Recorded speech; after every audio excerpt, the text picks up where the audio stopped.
Ang pulong sa Dios buhi ug nagalihok nga gamhanan. Labi pang mahait sa espada nga duhay sulab ug modulot ngadto sa gitagbuan sa kalag ug espiritu, sa mga lutahan ug sa mga kauyukan, ug mutugkad sa mga hunahuna ug katuyuan sa kasing-kasing. Ang tibuok nga kasulatan gipaginhawa sa Dios ug may kapuslanan alang sa pagpanudlo, alang sa pagpamadlong, alang sa pagpanulid ug alang sa pagmatuto sa pagkamatarong, aron ang tao sa Dios mamahingpit, masinangkapan alang sa tanang maayong buluhaton. Study to show thyself approved unto God, a workman that needeth not to be ashamed, rightly dividing the word of truth. The harvest truly is plenteous, but the laborers are few. Pray ye therefore the Lord of the harvest, that he will send forth laborers into his harvest. And God is able to make all grace abound toward you, that ye, always having all sufficiency in all things, may abound to every good work. And let us not be weary in well-doing, for in due season we shall reap, if we faint not. Preach the word, be ready in season and out of season. Reprove, rebuke, exhort with great patience and instruction. For the time will come when they will not endure sound doctrine, but wanting to have their ears tickled, they will accumulate for themselves teachers in accordance to their own desires, and will turn away their ears from the truth, and will turn aside to myths. Now we have to note this, that we live in a day where biblical truth is considered hate speech, even among those who profess Christ. It is loving to tell the truth, no matter how much it may hurt the hearers. I am the light of the world. He that followeth me shall not walk in darkness, but shall have the light of life. For I know the thoughts that I think toward you, saith the Lord, thoughts of peace and not of evil, to give you an unexpected end. For I am not ashamed of the gospel of Christ, for it is the power of God unto salvation to every one that believeth, to the Jew first, and also to the Greek. For therein is the righteousness of God revealed from faith to faith, as it is written, the just shall live by faith. Your word is a lamp unto my feet and a light unto my path. And the gospel must first be preached to all the nations. My son, do not forget my teaching, but let your heart keep my commandments. For length of days and years of life and peace they will add to you. How happy are those who hear the word of God and obey it. And my people who are called by my name humble themselves and pray and seek my face, and turn from their wicked ways, then I will hear from heaven, will forgive their sin, and will heal their land. Before we start our Bible study today, gikinahanglan nga kita malimpyuhan sa atong mga kalag pinagi sa paghingalan o pagkumpisal sa atong mga sala na anapay gihambi nato sa atong kalag, kinahanglan kini atong hinganlan ngato sa Dios, ato kini kumpisal. 1 John 1:9 says, if we confess our sins, He is faithful and just to forgive us our sins and to cleanse us from all unrighteousness. Kaya human mo buhata ka na, you will be in fellowship with God, filled with the Holy Spirit, and ready to learn Bible doctrine from the Word of God. You know, and if you have never personally believed in the Lord Jesus Christ as your Savior, the issue you are facing is not confessing your sins. The issue is faith alone in Christ alone. He who believes in the Son has life. He who does not believe in the Son does not have life, but the wrath of God abides on him. Therefore, let us pray.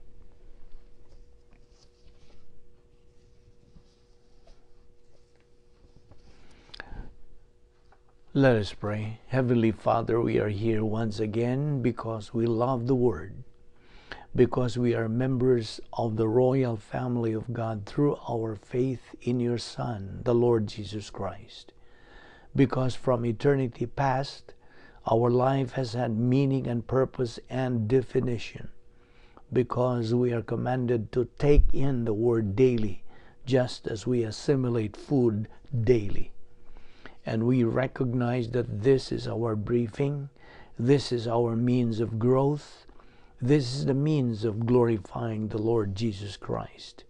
We are left here in this world for this purpose, and therefore we ask that through the ministry of God the Holy Spirit, you enlighten us so that His purpose might be fulfilled today. We now pray that you give us the necessary concentration and focus to the things you are going to teach us today. All this we ask in Christ's name. Amen. Well, we are here today, and we are in good health. I hope you are. We are alert with a clear mind. We are alive and still breathing, all because of God's mercy, love, courtesy, and grace. We don't deserve it, we don't earn it, nor work for it.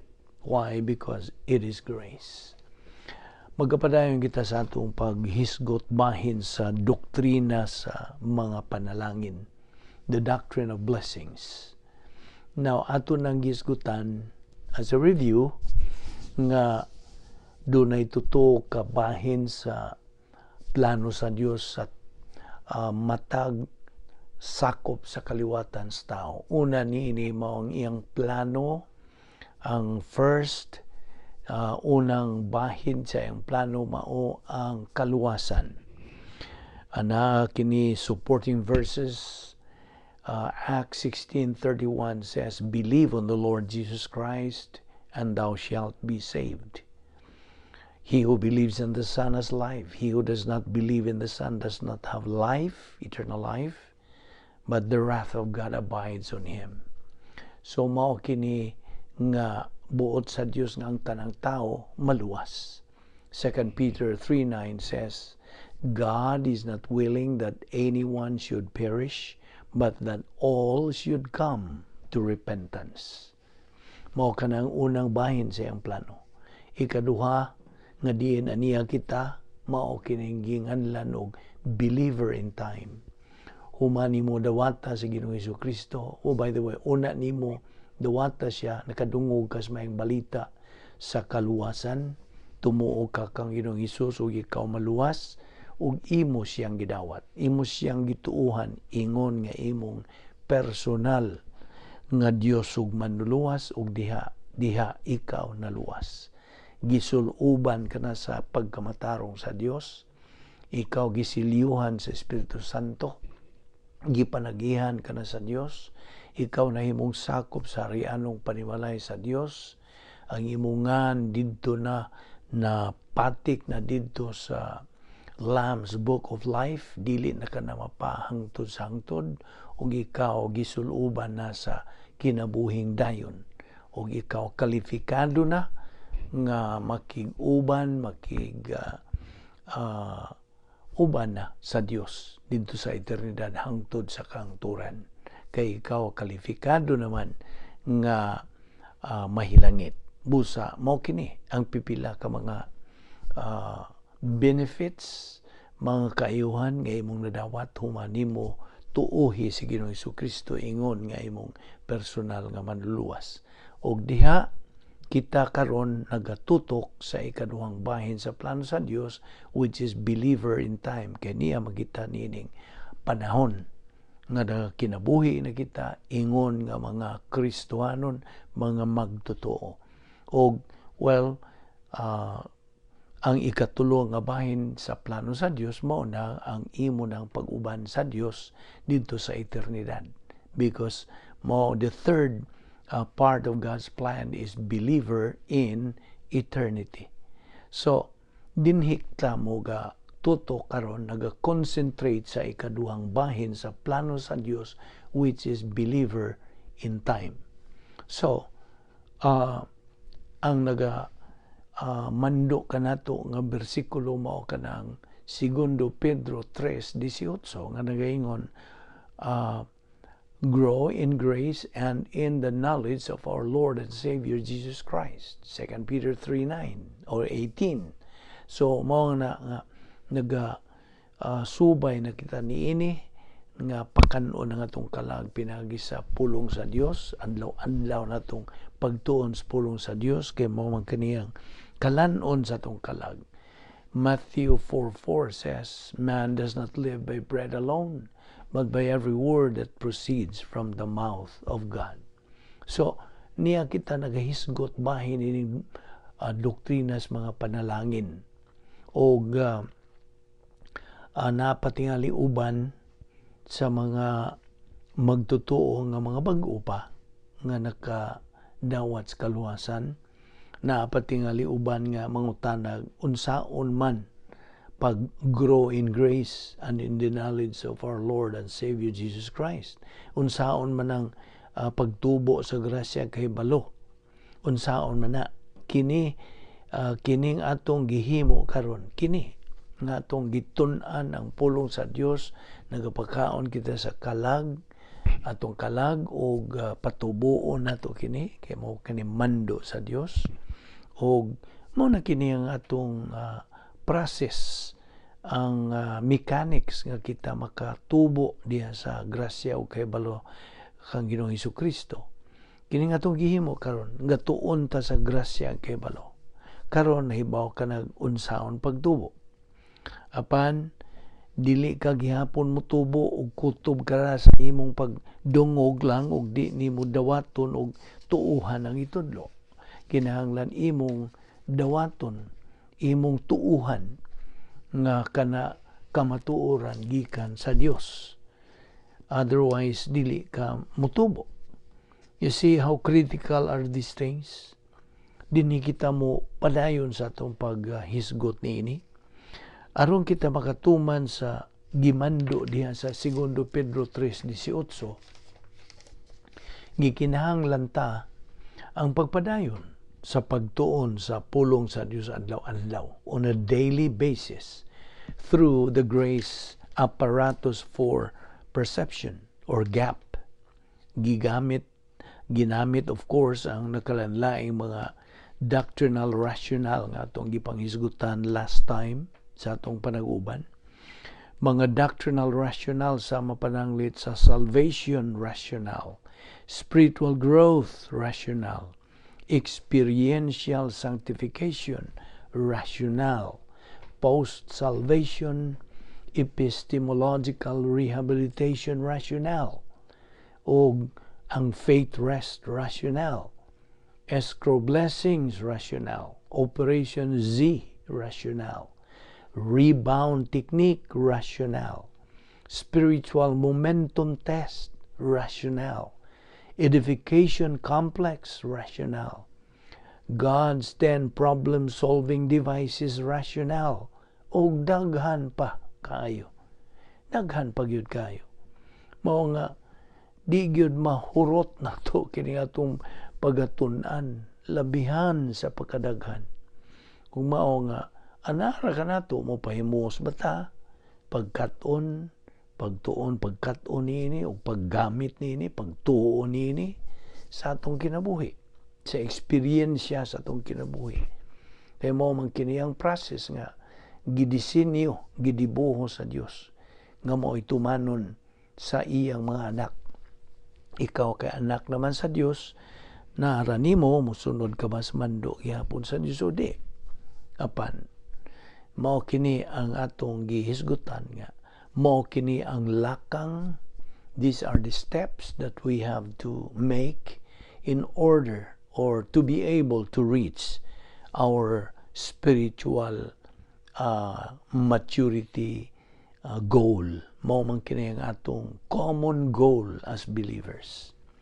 So mao kana ang pagi, di protocol sa Dios aron kita makakabot sa atong common goal as believers nga mao ang spiritual maturity, the capacity stage, ug sa atong pagkakabot na niya na diha na nato mahimaya ang Dios. That's the stage that God is glorified. Ngano?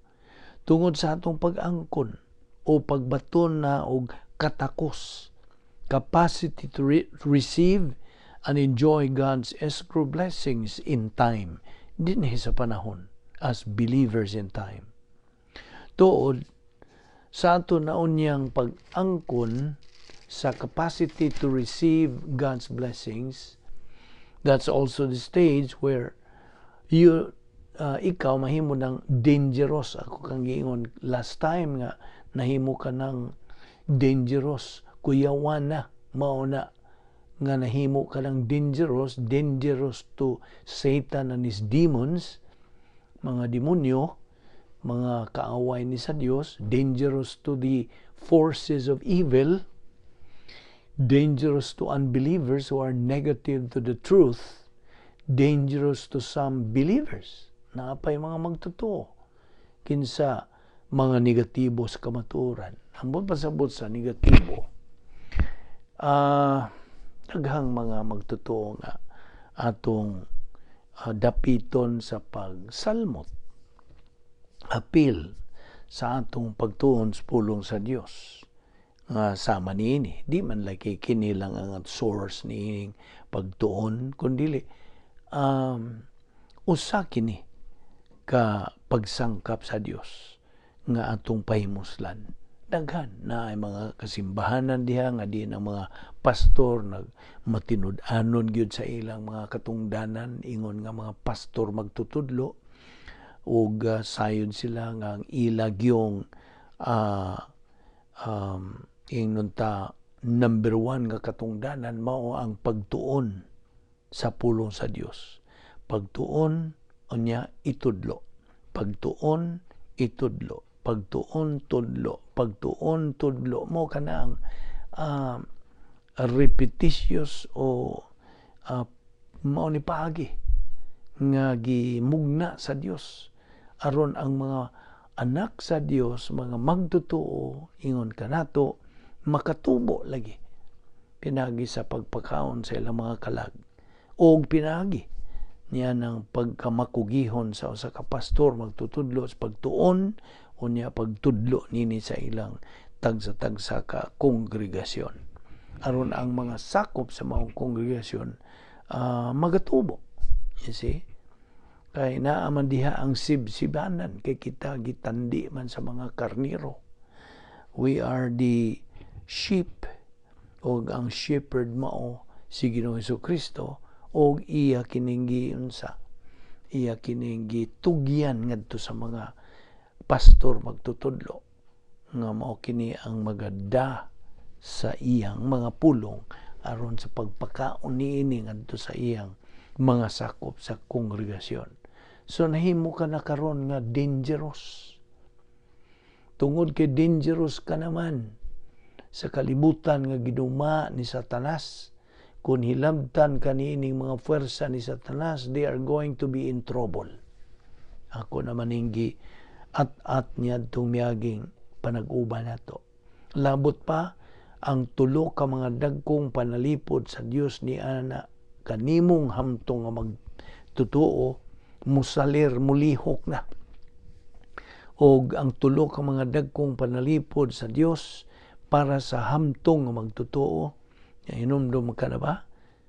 Niadtong tulo ka protections of God for every spiritually mature believer, mao ang guardian angel, anghel magbalantay, wall of fire, paril nga kalayo, encapsulation, tinabunan ug sama sa capsule like that of usa ka suga nga tinabunan nga di tama kuryentehan. Mao na ay gitawag og encapsulation. Encapsulated ka nga way makatandog nimo. O tungod pagyud sa paril nga kalayo. Putos ka taliwadan ka niini ug naapagyoy anghel magbalantay. Mao nay hulagway igsuong magtotoo. Mao nay hulagway nimo inigabot na nimo sa ang sa paghamtong spirituhanon, spiritual maturity. Besides, kanang mao nga ang that stage is what is called in Greek as pleroma stage. Kay ang pleroma is fulfilled ka na, you're filled up, puno ka na. So, you are already declared filled. In general term, you have already attained the capacity stage. Kay puno ka naman. So, di ba last time naghisgot kita nga dili sakto nga mangayo tag panalangin? Dili na to mapangayo. Di na to kini maampuan. Muampo ta nga hatagan tag panalangin, sayop na. Dili ta makapangayog panalangin, dili mapangayo ang panalangin. Sa ato nagingon, base ang doktrina sa mga panalangin, the Doctrine of Blessings, mahatag, mabubo lamang sa Dios ang iyang mga panalangin ngari kanatong mga magtutuo sa higayon nga makaabot, makakabot na ta sa spiritual maturity level, otherwise called the capacity stage.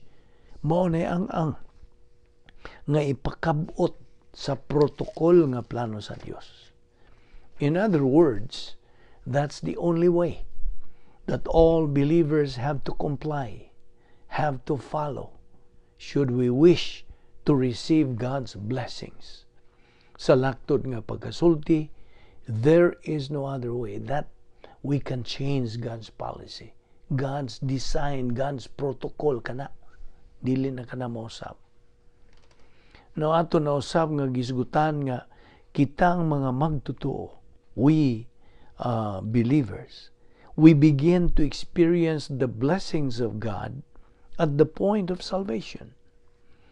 Yan yung higayon nga naluwas ka. Pinagi sa imong pagtuo kang Ginoong Jesucristo, misugod ka sa pagsinati sa mga panalangin sa Dios. And the very first blessing that believers should be able to recognize are the blessings of logistical grace, nga gitawag og lesser blessings, nga diin gipangapod-apod kini sa Dios ngadto sa tanang mga Kristohanon during their entire earthly experience. O kining maong mga logistical grace, provisions, are the things that God supplies believers to keep them alive in this devil's world.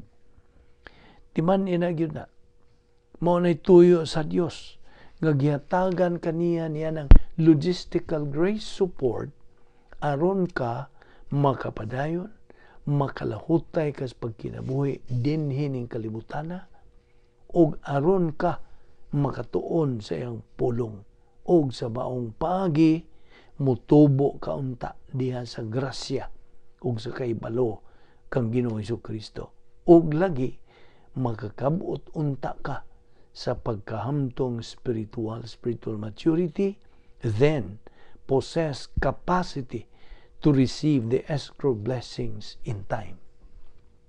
Now, you're going to acquire capacity to receive God's blessings, capacity for happiness, in short, capacity for life. Na nakay-katako sa pagkinabuhi. Maun sa mga kahimtang sa mong kinabuhi, mapobrihon man, adunahan man, either in prosperity or in poverty. Kaya na nimo. Kaya na kay capacity for life. Sa imong paghidangat sa capacity stage, it goes without saying na imo nang makabot ang level of spiritual or spirituality where the conditions of the escrow now are met. Imo nang natuman. And God can start pouring the blessings that He had prepared for you in this life. We call that escrow blessings in time, now, in this life.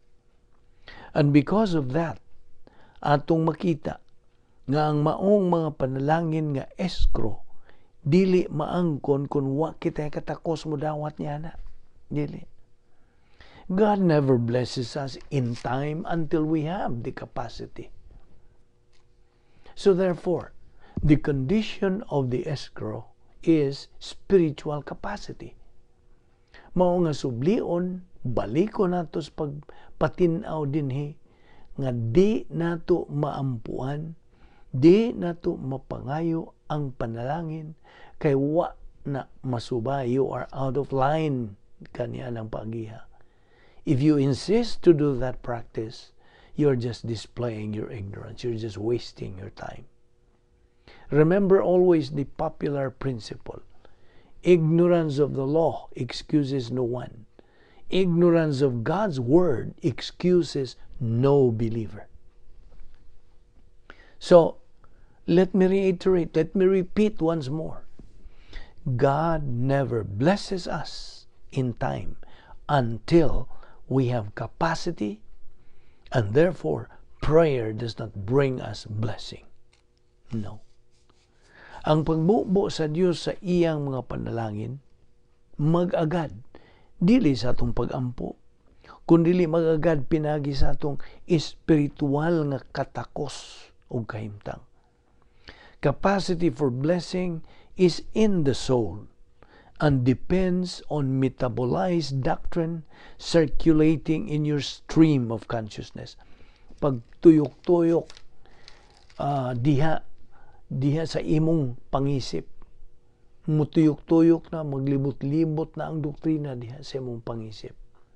Whatever blessings we receive in time are far exceeded by our escrow blessings in eternity.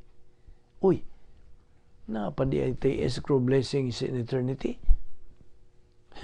Wa pa'y labot nga naanaon niya tay escrow blessings in time, now. Unsa may pasabot nini?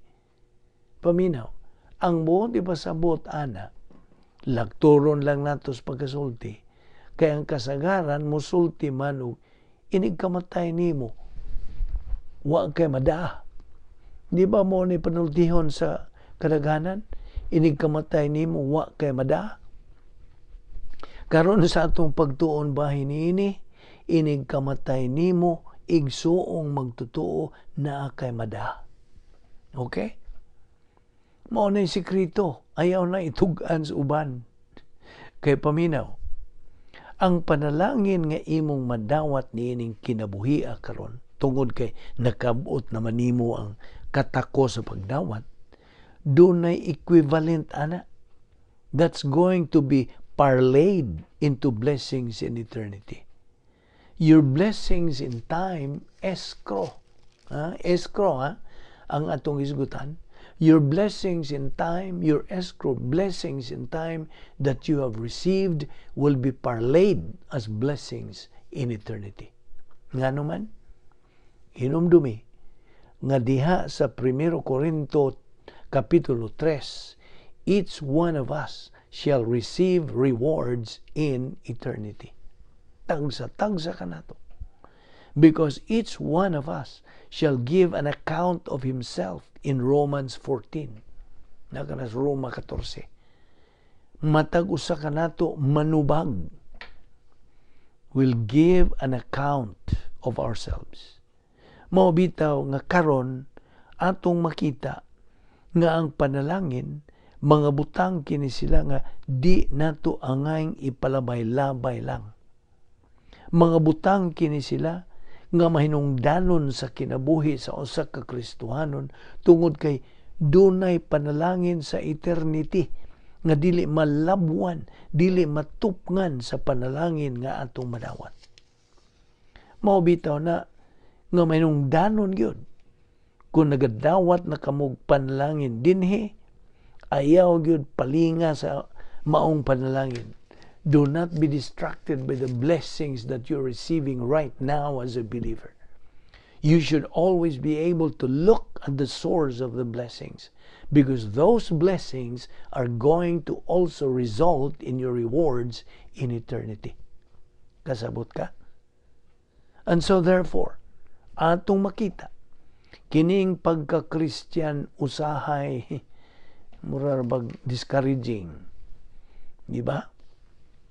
Magka-discourage kung wa ka kay bawag unsa may imong tuyo as a Christian. Apan kung nahibaw ka ingon ana, nga ingon ana diay ang kinabuhi sa usa ka Kristohanon, makaingon ka pagkamabulokon, pagkalami diay, pagkakulbahina man diay sa maong kinabuhi nga Kristohanon. Tungod kay dunay kahigayunan nga magmalampuson ka sa maong matang sa kinabuhi. Immediately after the rapture of the church, pagsakgaw sa simbahan, the mature believer receives the distribution of his escrow blessings for eternity at the Bema seat of Christ, otherwise called the judgment seat of Christ. Bema, B-E-M-A. Naa ka nagisgutan sa bagong tugon, ngang matang usa ka nato magadawat sa iyahang ganti, reward. Ganti ka na nga pinasikat sa giunsa nato ang atong kinabuhi dinhi sa kalibutan. And remember, by the way, dili kini pinasikat sa imuhang mga mayang binuhatan nga imong gipaningkamutan sa pagbuhat, dili. Dili ka na mahimong may hatagan o ganti sa Dios, dili. Kaya unsa may hataga ganti sa Dios? Ang hataga ganti sa Dios mao kadtong imong nabuhat tungod kay imong gigamit ang iyahang mga sangkap. Okay? Di man mahimong mubuhat ka tungod kay imong gisaligan ang imong kaugalingon. Di na mo resulta ngadto sa Dios. Paminaw, ang mo resulta ra ngadto sa Dios mao ang imong pagbuhat pinaagis mga sangkap nga iyang gihatag diha kanimo. Mao na giingon tag human good ug divine good. Sa ato naon niya pud nang hisgutan sa makuti later on. Now, these blessings nga ato karong gisgutan were irrevocable as of eternity past. Unsay pasabot sa irrevocable? It means dili na mabakwi, irrevocable. Diha sa atong gisgutan nga mga bersikulo, ang panalangin nga giandam na sa Dios di na mabakwi. Imuha ra gyud na. Mao ni gitawag natog escrow. Now tingali mangutana kag unya bek ug di na nako madawat ang maong panalangin nga giandaman unta na para nako. Unsaon naman lang na? Unsaon naman lang to? Unsa may mahitabuan to? Well, paminaw pagayon ini. If they are not conveyed, then they are going to remain on deposit forever in the heavenly hall of records. On deposit. Didto gud sa langit, gihulagway ni nga naay dako kayong budiga nga atong makita niya didto. Inigabot nato didto. Although hindi gud na mo itinuod gyud, pero ato lang yung ingnon giingon ang naghulagway aron masabta nato. Okay? Dunay dako kayong budiga sa langit. Tuwa didto ang tanan nga mga panalangin nga wa madawat. Ug angay kitang tanang mga magtutuo musuroy unya didto aron pagtan-aw. Mangita tas dapit nga tuag imungan. Unya liliag unsa man ang mga panalangin nga wa nimo madawat, nga unta madawat nimo kung natuman pa nimo ang kondisyon sa escrow. Kaya makaingon gyud kag pastilan saya nga oy. Tuwa ra ba gyud tong akong gipangita sa didto pa ko sa kalimutan, pero wa gyud nako madawat. Ngano man naapikihan sa pagtuman sa kondisyon sa escrow. Mao na. Now, di naman tumabakwi. nga nung mabawion man punto sa Dios, iasa man na sa Dios, nga iya naman tong giandam para unta nimo. So, it becomes, paminaw, it becomes a permanent record of what you have not received. Wa nimo madawat sa imuhang kinabuhi ingon nga magtotoo. Ato kining ipadayon kining atong paghisgot niini sa sunod nga higayon. O ginapit kagihapon sa pagsunod nining atong series of Bible study, Doctrinal Bible Study, through the YouTube and Facebook under the ministry Vic Balbido Evangelistic Ministry. So ayaw si Piata ang pagpadayon sa pagsunod nining atong pagtuon sa pulong sa Dios. Magampo ta. With your heads bowed and your eyes closed, we dedicate the closing moments of our worship service nining adlaw to anybody who is here without Christ, without hope, and without eternal life. We want you to know that Jesus Christ had you personally in mind when He went to the cross.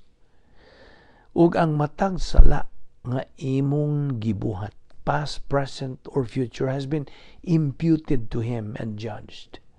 So that right where you sit right now, you can have eternal life by simply believing in the Lord Jesus Christ. Jesus Christ took your place on the cross. He was judged for your sins. He carried all our sins in His own body on the cross. Our sins had been judged. The door of salvation, the door of eternal life is now open. Bukas na.